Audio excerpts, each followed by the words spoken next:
Խոսենք ներսից Հայաստանի, հա։ Չնայած գայթակղիչը նաև դրսի դեպքերը, բայց ներսում էլ պակաս։ Լավ, եթե համաձայն եք, կանցնենք առաջ։ Հիմա ասեք, Հայաստանի ներքաղաքական կյանքում այնինչին մենք ականատես ենք լինում, նոր փուլ է, թե հերթական։ Ես կարծում եմ տրամաբանական շարունակությունն է այս փուլը վերջին տարիների, այն է իշխանության ավելի ավտորիտար բնույթի ձևավորումը,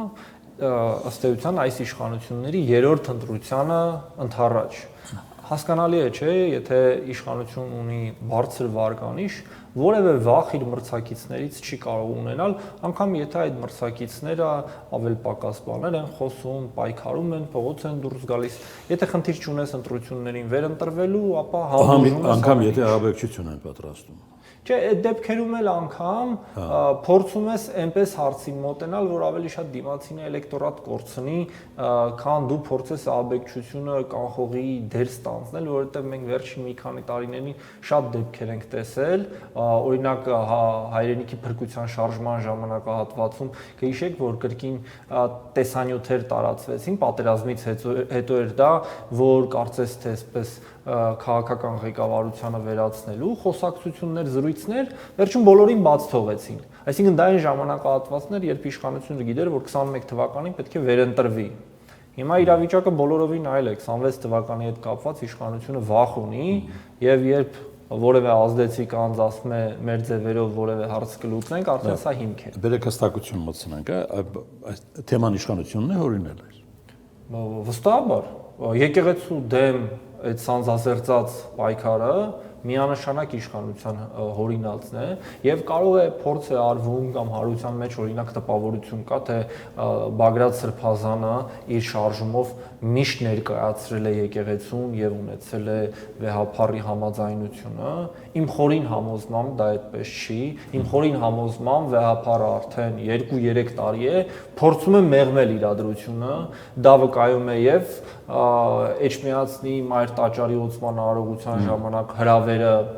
եւ կներեք սրա մասին շատ էլ չխոսում։ Այսինքն Բագրատ Սրբազանը Էջմիածնից դուրս է խաղում, հա, մի քիչ քաղաք։ Այո, այսինքն դա իմ համոզմունքն է։ Որտեղ է, ինչից է գալիս այդ վստահությունը։ Որովհետեւ ասում եմ, վեհափառը վերջին 2-3 տարիներին 21-ի ընտրություններից հետո փորձում էր իրավիճակը մեղմել։ Երկու դրվագ կարող եմ մեջ բերել։ Մեկը Մայր տաճարի ոցման արարողությանը Փաշինյանին հրավերն էր, որը կարծես փորձ էր հարաբերությունները կարգավորելու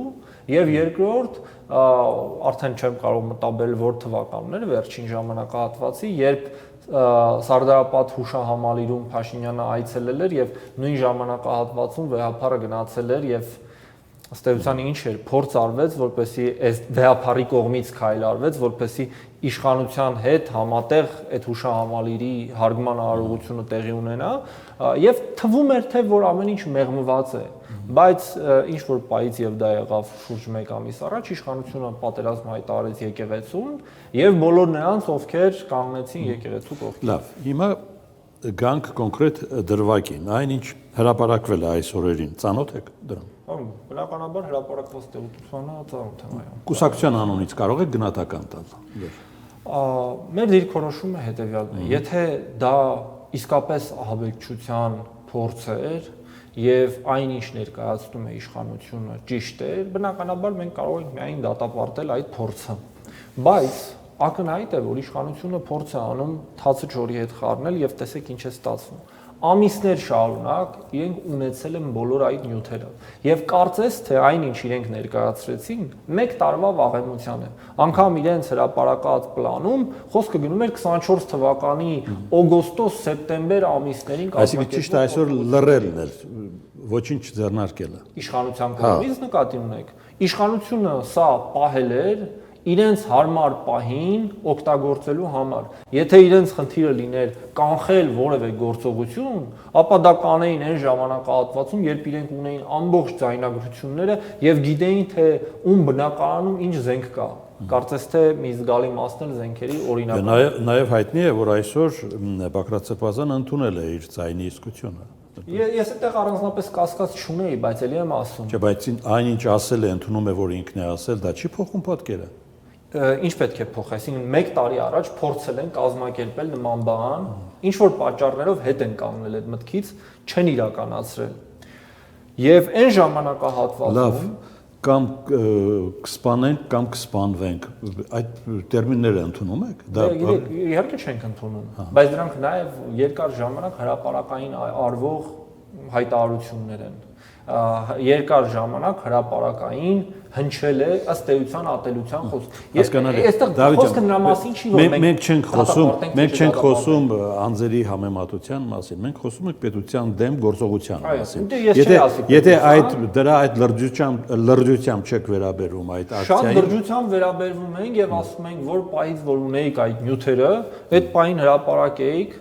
քնչական գործողություններ իրականացնենք գործել է քաղաքական կոնյունկտուրան հիմա տեսեք ինչ է եղել այսինքն քաղաքական ղեկավարությունը ունեցել է այդ նյութերը երկար ժամանակ ասել է միևնույնն է իրենց պոչը մեր ոտքի տակ է պահենք եւ հարմար պահի օգտագործենք կներեք իսկ ինչով է հարմար պահը այդ էլ ասեք կարծում եմ դա կապված է հատկապես եւս եկեղեցու դեմ հայտարարված պայքարի եւ Սավել Կարապետյանին կալանավորման այս գործընթացի հետ որովհետեւ իմ տպավորությամբ իրենք հասկանում էին որ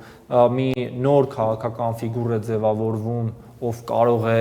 այսպես ավելի մեծ բաժին ունենալ 26 թվականի ընտրություններին եւ ինչ արեցին եկեք ուշադիր լինենք այս մասին նախորդ օրը իշխանական մեդիան ոչ քնչական մարմինը իշխանական մեդիան հրապարակում է մի նյութ որը իբրև թե հաջորդ օրը պետք է խուզարկության ժամանակ հայտնաբերվեր Եվ այդ նյութը անմիջապես կապվում է այդ պլանը, հեղափոխության պլանը, որտեղ աջակից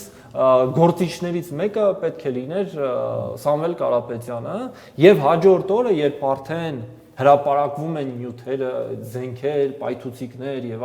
այլն, արդեն խոսքի մակարդակում կապվում է, որ տեսեք Սամվել Կարապետյանը ինչու ակտիվացավ։ Այսինքն հիմա այս պահին իրենք փորձում են թացը չորի հետ խառնել։ Եթե մի բան թաց է, այսինքն համարենք դա ահաբեկչության փորձ է, դա դատապարտելի է, այդտեղ քննարկման բան չկա։ Մենք միշտ էլ ասել ենք, որ քաղաքական գործիքակազմով է պետք հարցերին մոտենալ։ Բայց երբ դա անում ես այն ժամանակ, երբ քեզ է անհրաժեշտ որպես քաղաքական ղեկավարություն, սա էլ առնվազն ավտորիտար բնույթի մասին է խոսում։ Եկեք վերհիշենք բազմաթիվ կոռուպցիոն դրվագներ տարբեր պաշտոնյաների, որոնք բացահայտվում են ոչ թե այն ժամանակ, երբ հայտնաբերվում են, այլ այն ժամանակ, երբ պետք է։ Հիմա եթե մենք դա դատապարտենք, ասենք ինչու եք այդպես անում, հոմես չեն ասի, դուք դեմ եք կոռուպցիայի դեմ պայքարին, ոչ կողմ են կոռուպցիայի դեմ պայքարին, բայց ոչ քաղաքական նպատակահարմարություններից ելնելով։ Երբ Տավուշի թեմի առաջնորդ ես հիշում եմ, մենք այստեղ մի հանդիպում ունեցել ենք այդ օրերին, մտավ ներքաղաքական ասպարեզ, երբ տարբեր հարթակներից քաղաքական գնահատականներ էին հնչում այն տեղի ունեցած, եւ ես լսեցի նաեւ ձեր գնահատականը, դուք մեծ հաշվով ողջունում եք, որ տեղի է ունենում քաղաքական process։ Հիմա կանգնելու եք նրա կողքին։ Նախ եկեք ֆիքսենք, որ դա եղավ այն ժամանակահատվածում, երբ պետք է ընթանար այսպես կոչված շակերտավոր դելիմիտացիայի գործընթացը Ադրբեջանի հետ միակողմանի։ Դե ինչ ուզում է լինի, ես խոսում եմ արդեն հասունացող քաղաքական process-ի մասին, որը պետք է Երևանում վերածվեր իշխանափոխության։ Բաղրատ Սրբազանը բերել էր քաղաքական օրակարգ եւ մայիսի 9-ին Հանրապետության հրապարակ էր հասել քաղաքական օրակարգով, որը մենք սատարում էինք։ Այս քաղաքական օրակարգը հետագայում վերաճեց բոլորովին այլ բանի, այլ դերակատարներով, քան դա հենց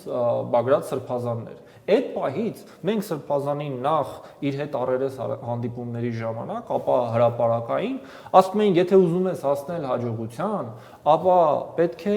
զտել այն շրջանակը, որը ձեր վրա ազդեցություն է ունենում գործընթացները տանելիս։ Իսկ դրանք նախկին երկու նախագահի շրջանակներն էին, վիճելի բանել չկա։ Սրբազանը ըստ էության ասաց, որ թողեք ես կորոշեմ։ Իր որոշումների արդյունքում տրանսֆորմացիան եղավ այնպիսին, որ հրապարակը դատարկվեց, ինչը իր վաստակներ բացառապես, եւ փաստացի նա սկսեց մտածել այնպիսի գործիքակազմի շուրջ, որը բոլորովին քաղաքական չէ։ Այսինքն ստացվում է, որ իր խորհրդատուներին լսելու արդյունքում նա մսխեց եւ իր հեղինակային կապիտալը, եւ քաղաքական կապիտալը, եւ հիմա կանգնել է դատարանի առջեւ։ Եվ այդպես է լինում միշտ այն մարդկանց հետ, Ես եմ հարցնում, ուր են իրեն աջակցողները։ Իրեն անգամ հոգևորական աջակցողներ չկա դատարանի մոտ։ Ինչու՞։